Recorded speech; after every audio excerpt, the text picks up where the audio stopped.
And scientists have warned that we are going to lose another one-third by the end of this century. This is a wake-up call to all of us. The Himalayas are foundation of human civilization, ecosystem, and biodiversity.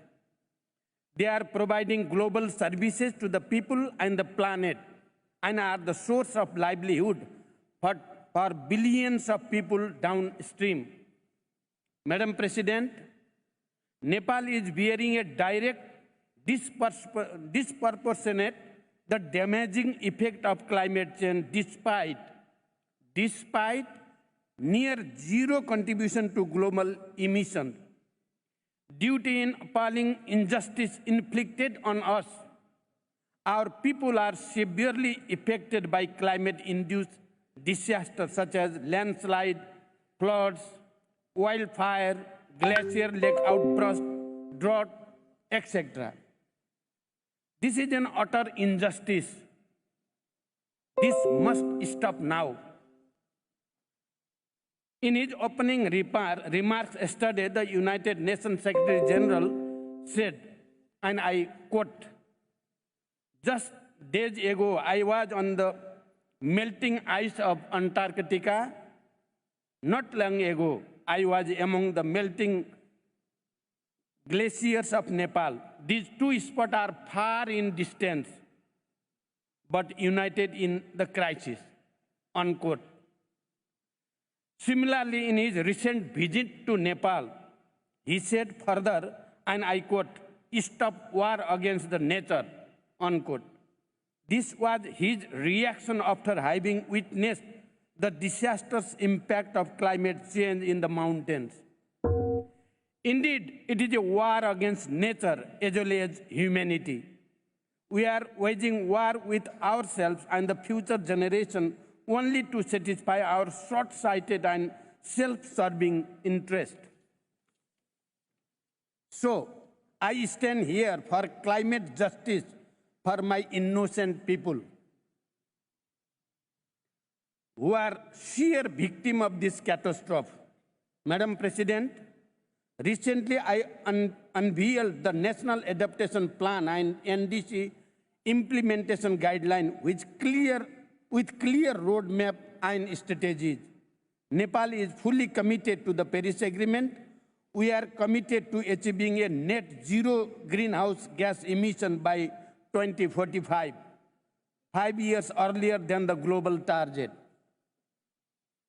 We will fully utilize our hydropower potential to secure the clean energy and maintain 45% forest covered land. However, our attempts to implement climate change adaptation and mitigation plans are facing serious financial and technological gaps. LDCs are more vulnerable to the impact of the climate change and are in desperate need of financial and technological support. As the chair of the LDCs, I urge the developed economies and international community for more predictable, adequate, and equitable resource and technologies for LDCs. Countries like Nepal are left behind to live on their own fate. Therefore, I want to reiterate the following points. Number one, developed countries' pledges and action do not correspond with each other. They must raise their ambitions and fulfill their commitment urgently. Number two, they must scale up climate finance to make up for the US $100 billion shortfall and double the adaptation finance by 2025. And ensure fair financial arrangement without condition, constraint, and compliance. Third, we demand grants as our justice to address this crisis. The loss and damage fund must be predictable, simplified, and adequate for LDCs and mountainous countries. The GST report must give a clear roadmap to all, and we must act in solidarity with urgency. Number 6, finally, I strongly recommend the necessity of initiating a dialogue on mountain and climate change. I wish a grand success of this conference. Thank you for your attention. Thank you very much. Thank you very much, Your Excellency.